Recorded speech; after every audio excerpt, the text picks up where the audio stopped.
And then one of the ways in which I'm going to try and frame their engagement with this issue, and it's going to be broad, is through kind of two poles. First, there is an institutional-centric approach to their advocacy on migration policy. And later on in the century, there emerges a much more potent social mission-centric approach to migration policy. The institutional-centric approach was in large part a consequence of the place of the Catholic Church in the United States at the time. They were on the margins. They were within a largely Protestant culture. They weren't wanted. They were seen as threats. And so the Catholic Church in the United States oftentimes closed in on itself as a mechanism to protect itself from external threats, namely within the larger Protestant culture. And so a lot of the advocacy work that they did and a lot of the activity that they took on behalf of migrants during the first half of the 20th century following the establishment of the NCWC was a way to protect immigrants and to protect the institutional church. And so, for example, when they began their efforts in Ellis Island to welcome Catholic migrants in particular, specifically really, it was an effort because they didn't want the YMCA proselytizing to Catholics when Catholics arrived. They wanted to protect the flock. You know, when the Quota Act and the National Origins Act was passed in 1924, one of the major efforts that they made was to liberalize quotas for foreign-born religious, which included priests and nuns, to ensure that more would be allowed in than would otherwise be allowed in under the Quota Act as it was currently established. They wanted to ensure that they could bring in priests into the country to, feed the spiritual well-being of the people, and so they engaged in a lot of advocacy work in that regard.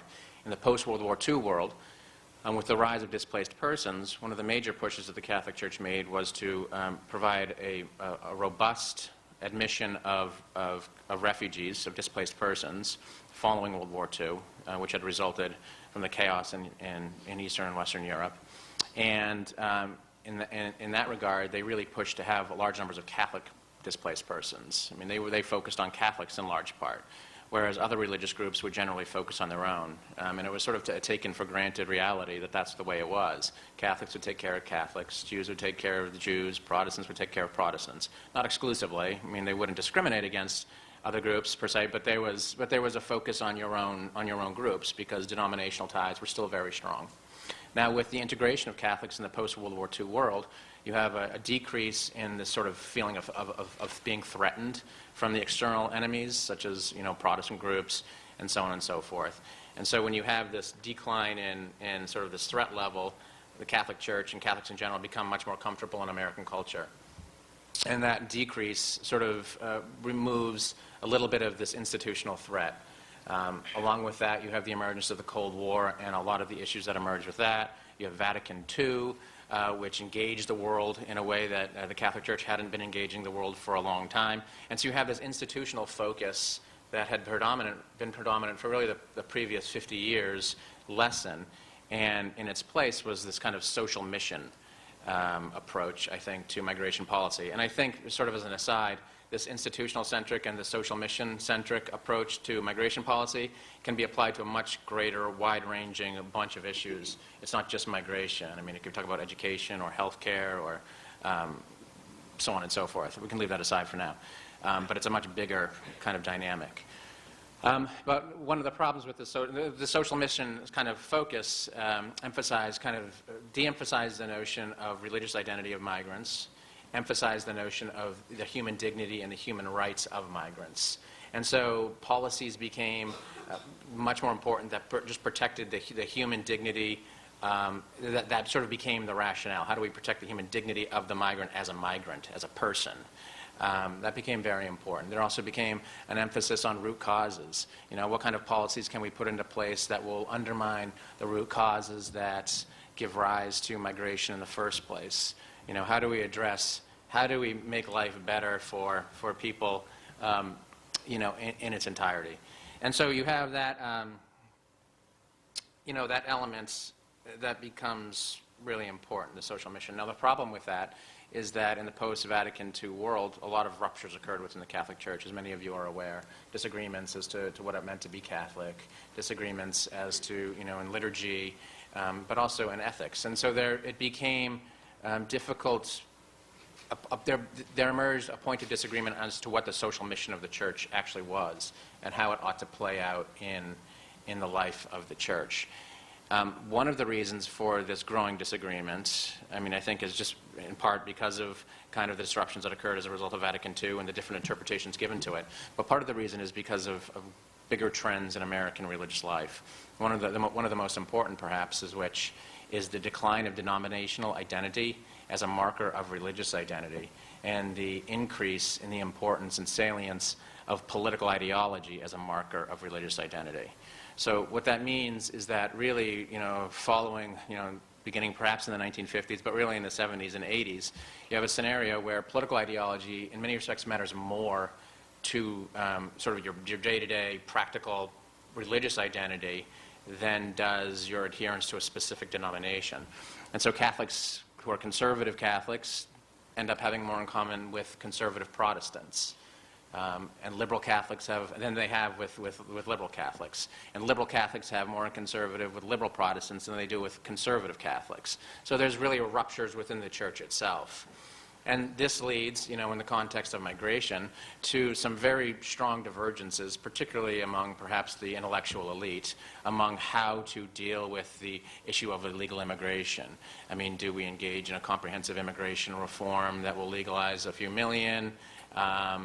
Do we say, no, you can't do that, the law is the law and we need to respect the law, and we need to engage in enforcement? You have, outspoken critics of, for example, the bishops, less perhaps outspoken on the left, but critics of the bishops on the left. You have very outspoken critics of the bishops on the right, many of whom accuse the bishops, for example, of supporting comprehensive immigration reform, because it will benefit the church itself, that it will fill the pews and it will fill the coffers of the church, rather than because the church is engaging this for ethical and rational reasons. So there's this rupture within the church along political lines that leads to disagreements with the church, and it becomes very difficult for people within the church to come to a common agreement as to how to address issues like migration policy that become increasingly complex and increasingly polarized along party lines. A final kind of dynamic that I want to point out, which kind of correlates to this growing disagreement with how to deal with illegal immigration and so on and so forth, is really the rise of Latino immigration in the latter half, in particular, of the 20th century.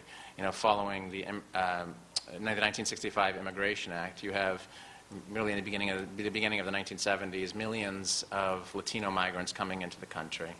And the church really from the outset became strong supporters of providing protection for these Latino Catholics, and ensuring that they are given both the protections, the material mechanisms, the spiritual means to live a healthy life here in the United States. But we're still dealing with this problem, and I know that people, Kevin, I think, will deal with sort of the more contemporary context of the migration debate. So I won't deal with that right now. But the context of Latino migration is really one of the obviously major sources of dissension, both within the church and without. And it has both institutional concerns for the church, drawing back on that institutional-centric approach to migration, and it has sort of a social mission considerations as well, which sometimes are at tension, sometimes complementary, but it's an issue that's constantly being addressed and debated within the church. So I'll stop with that and allow others to develop things further. Thank you, Gene. What I'd like to do is talk about more recent history with regard to legislation and public policy and our efforts to attain comprehensive immigration reform. But before I do, let me just start with why are the bishops, why is the church involved in legislation? Why is it involved in trying to reform the immigration system? It might be obvious to many of you, but it's important to go over that because a lot of Catholics really don't understand why the church would even be involved in immigration. Once you explain to them the separation of church and state in this country, then you have to explain to them what's the interest of the church here. So it's important to sort of go over that. First, of course, is our teaching and our Catholic teaching through the Gospels, both the Old and New Testament, the fact that Jesus was a refugee, was an itinerant preacher, the papal teachings over the last 150 years, which touch upon migration, and our call to welcome the stranger in the gospel. Secondly, it's a humanitarian issue, and it impacts on human beings, and that's in the church's wheelhouse. Often the issue is dissected in terms of social issues or economic or rule of law, but ultimately it's a humanitarian issue that the church needs to be involved in. Third, it's a global issue. I mean, this is not a phenomenon that's, relegated to this hemisphere. It's all over the world, as Pope Francis has pointed out. So naturally, the church will be involved because we're a universal institution. We're probably the only universal institution that's involved in this immigration debate on Capitol Hill, and we bring that perspective. And finally, this will surprise you, it's an institutional issue. Todd mentioned that we get criticized that we want more Catholics, that we have some secret deal with the Mexican bishops to bring in more Catholics in our pews so we can increase our coffers. But the reality is that immigrants are already here. They're already in our parishes, they're in our social service programs, they're in our hospitals, they're in our schools.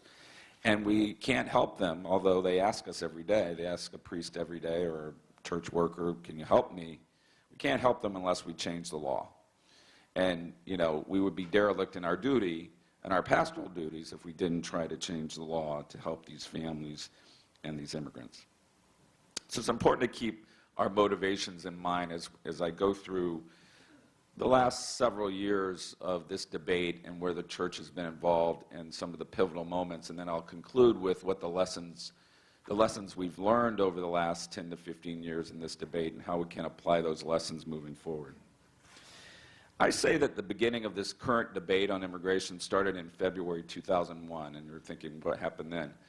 It was a small article in the New York Times, and the AFL-CIO came out in support of comprehensive immigration reform, which was huge because the labor unions had not, before that, necessarily supported immigration because it was looked at as a threat to organizing, as a threat to U.S. workers. The fact that the labor unions were willing to play ball on this issue was a huge advantage and a significant development to jumpstart the debate nationally. September 6, 2001, we were all riding high. We were all excited. Vicente Fox addressed a joint session of Congress calling for the regularization of the undocumented, got a standing ovation. All right, we're ready to go. We could have a bill by the end of the year.